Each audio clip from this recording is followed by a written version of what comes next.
और इस वक्त आ रही है हमारे पास बड़ी खबर। केंद्र सरकार ने महंगाई भत्ता 4% बढ़ा दिया है। इस फैसले से 1,13,00,000 कर्मचारियों को फायदा होगा। नमस्कार दोस्तों, सभी पेंशन धारकों का एक बार फिर से स्वागत है हमारे इस YouTube चैनल पर। दोस्तों, इस वक्त की पेंशन धारकों के लिए बहुत ही महत्वपूर्ण और इम्पोर्टेंट खबरें निकलकर सामने आ रही हैं, जिसके बारे में आज की इस वीडियो के अंदर बात करेंगे। जी हाँ दोस्तों, पहला बड़ा अपडेट आप सभी के लिए कर्मचारी भविष्य निधि संगठन की ओर से निकल कर आ रहा है। EPS 95 पेंशन भोगियों की ललकार, रिजर्व पेंशन पॉलिसीज पर सुने मोदी सरकार। इसको लेकर दोस्तों ताजा रिपोर्ट सामने आई है। तो आखिरकार EPFO ने क्या बड़ा अपडेट जारी किया है, इसके बारे में आज की इस वीडियो के अंदर बात की जाएगी। वहीं दोस्तों, कर्मचारी भविष्य निधि संगठन के पेंशन भोगियों के लिए यहाँ पर बड़ी खुशखबरी आ रही है।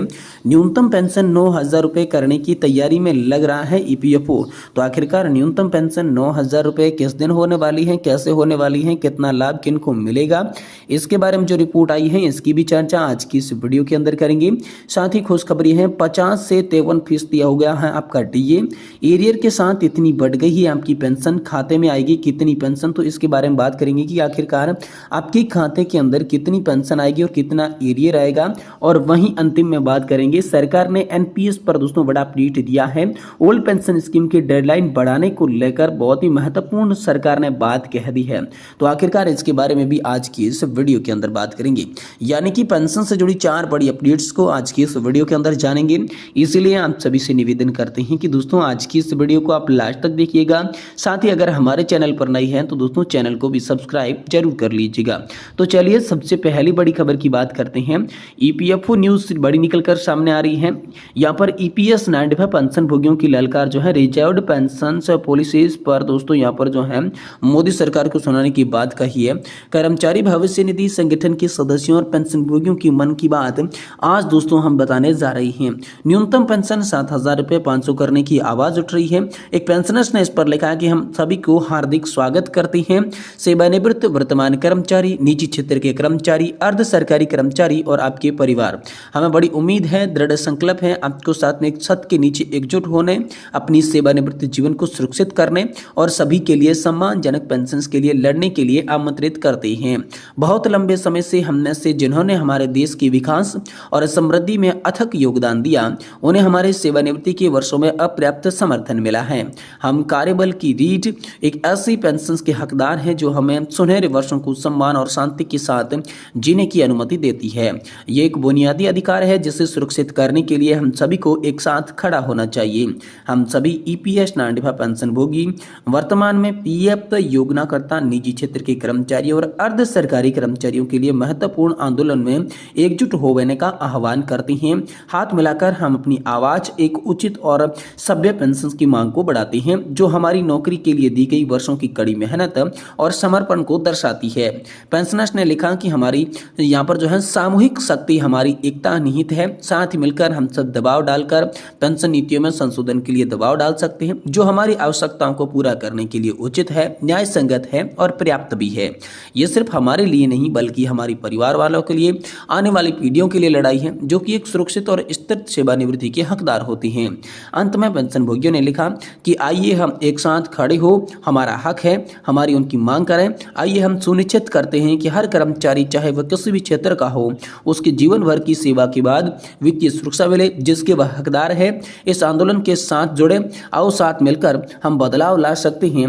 ऐसा दोस्तों पेंशनधारकों ने अपनी नई मुहिम शुरू कर दी है। पेंशनधारक जो है एकजुट होने की बात कर रहे हैं और पेंशन की सभी मांगे मंजूर करवाने के लिए सरकार पर एकजुट होकर दबाव बनाने की बात दोस्तों यहाँ पर इस रिपोर्ट में आप सभी के लिए सामने निकल कर आई है। वहीं दोस्तों अगली बड़ी खबर की बात करें तो कर्मचारी भविष्य निधि संगठन यानी कि EPFO के पेंशन भोगियों के लिए बड़ी खुशखबरी है। यहाँ पर जो है उनकी पेंशन 9,000 रुपए तक करने की तैयारी में लग रहा है EPFO। तो दोस्तों यहाँ पर जो है कर्मचारी भविष्य निधि संगठन से जुड़े पेंशन भोगियों के लिए बड़ी खबर आई है। लंबे समय से पेंशन वृद्धि की मांग की गई थी, अब सरकार इस पर गंभीरता से विचार कर रही है। जल्द ही न्यूनतम मासिक पेंशन को 1,000 रुपए से बढ़ाकर 9,000 रुपये किया जा सकता है। श्रम मंत्रालय की अगली बैठक में इस पर महत्वपूर्ण फैसलों पर मुहर लग सकती है। इस कदम से लाखों पेंशनभोगियों को बड़ी राहत मिलेगी, उनके जीवन स्तर में सुधार होगा। कर्मचारी भविष्य निधि संगठन की लाखों पेंशनभोगियों को जल्द बड़ी खुशखबरी मिलेगी, क्योंकि न्यूनतम मासिक पेंशन योजना पर बढ़ाने पर सरकार जो है विचार कर रही है। एक रिपोर्ट के अनुसार श्रम मंत्रालय की आगामी बैठक में इस पर दोस्तों बड़ा फैसला लिया जा सकता है।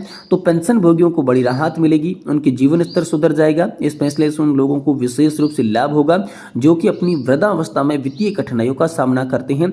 तो यहाँ पर जो है न्यूनतम पेंशन को लेकर आप सभी के लिए बड़ा अपडेट आया कि जल्द आपकी न्यूनतम पेंशन जो है बढ़ सकती है। सरकार जो है होने वाली यहाँ पर जो है कर्मचारी भविष्य निधि संगठन की बैठक के अंदर इस पर मुहर लगा सकती है। वहीं दोस्तों अगली बड़ी खबर की बात करें तो खुशखबरी है आप सभी के लिए।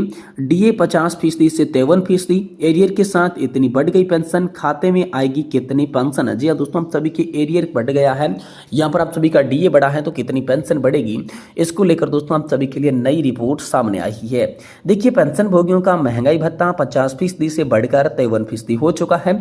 ऐसे में सितंबर महीने में उनकी पेंशन में बढ़ोतरी होने वाली है। सितंबर महीने की पेंशन के साथ बढ़े हुई महंगाई भत्ते का भुगतान किया जाएगा। इसी के साथ जुलाई और अगस्त 2 महीनों का एरियर भी मिलेगा। ऐसे में पेंशन भोगियों की पेंशन कितनी बढ़ने वाली है, उनको एरियर कितना मिलने वाला है, चलिए हम आपको विस्तार से सारणी के माध्यम से बढ़ाते हैं। देखिए, अभी तक पेंशन भोगियों को 50% के हिसाब से जो महंगाई भत्ते का भुगतान किया गया था, लेकिन सितंबर महीने से 53% महंगाई भत्ता मिलने वाला है। ऐसे में आपकी पेंशन बढ़ोतरी कितनी देखने को मिलेगी, इसके बारे में चलिए हम आपको बताते हैं। देखिए, केसीबी की बेसिक जो है 15,900 रुपए है, तो दोस्तों उनको 50% डीए के हिसाब से यहाँ पर जो है 7,950 रुपए मिल रहे थे।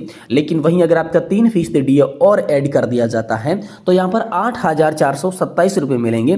वहीं दोस्तों इसमें इंक्रीजमेंट की बात करें तो 477 रुपए आप सभी के लिए बढ़े हैं, और इसी हिसाब से 2 महीनों का आप सभी के लिए 954 रुपए का एरिया भी बन जाता है। इसी तरीके से मान लेते हैं कि कैसे कि यहाँ पर जो है 20,000 रुपए की बेसिक है, तो 50% डीए के हिसाब से उन्हें 10,000 रुपए मिल रहे थे। लेकिन अब यहाँ पर जो है बढ़ा दिया गया है 53% डीए, तो तकरीबन उन्हें 10,700 रुपए का यहाँ पर 700 के आसपास का जो है लाभ मिलेगा। तो उनकी पेंशन में बढ़ोतरी कितनी हुई है, तो बढ़ोतरी हो गई है दोस्तों 600, यहाँ पर 606 रुपए की बढ़ोतरी हुई है। और इस प्रकार 606 रुपए की बढ़ोतरी होने के कारण बकाया 2 महीने का एरियर आपको 1,212 रुपए मिलने वाला है। ये बड़ी खबर हाल फिलहाल में आप सभी के लिए निकलकर सामने आई है। वहीं दोस्तों सरकार ने नेशनल पेंशन सिस्टम पर बड़ा अपडेट आप सभी के लिए दिया है। ओल्ड पेंशन स्कीम की डेडलाइन बढ़ाने को लेकर महत्वपूर्ण बात सरकार ने कही है। देखिए, पिछले कुछ समय से कर्मचारी संगठन जो है पुरानी पेंशन योजना बहाल करने की मांग कर रही हैं।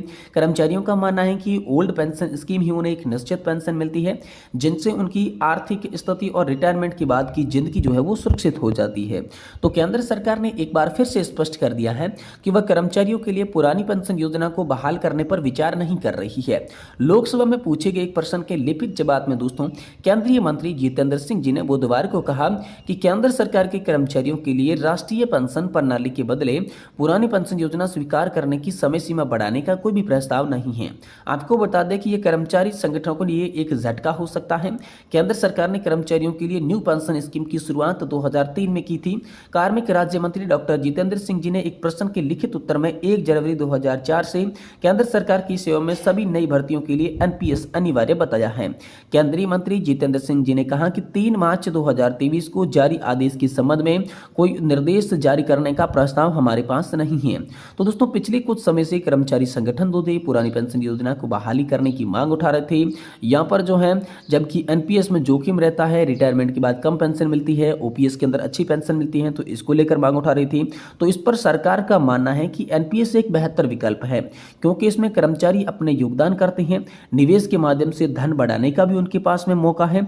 इसके अलावा ओपीएस को बहाल करने पर सरकार के अंदर जो है वित्तीय बोझ बढ़ेगा, सरकार पर एक्स्ट्रा दबाव बढ़ेगा, जिससे उन्होंने कहा है कि ऐसा कोई भी प्रस्ताव जो कि ओपीएस की बहाली के लिए हो हाल फिलहाल में सरकार के पास विचाराधीन नहीं है, और न ही सरकार आगे ओपीएस लाने पर विचार कर रही है। लेकिन नेशनल पेंशन सिस्टम यानी कि एनपीएस के अंतर संशोधन पर यहाँ पर जो है सरकार विचार कर रही है, और जल्द ही आप सभी के लिए जो है नेशनल पेंशन सिस्टम के अंदर बेहतर रिटर्न रेमिटेंस मिले वाली पेंशन योजना की आपको यहाँ पर जो है बदलाव होता हुआ देखने को मिल सकता है, यानी कि आपको ज़्यादा पेंशन मिल सकती है, लेकिन ओपीएस बहाल नहीं होगी, सिर्फ एनपीएस के अंदर ये फायदा जोड़ा जाएगा। इसको लेकर दोस्तों पेंशन मंत्री डॉक्टर जितेंद्र सिंह जी ने आप सभी के लिए लोकसभा में बड़ा जवाब हाल फिलहाल में दिया है।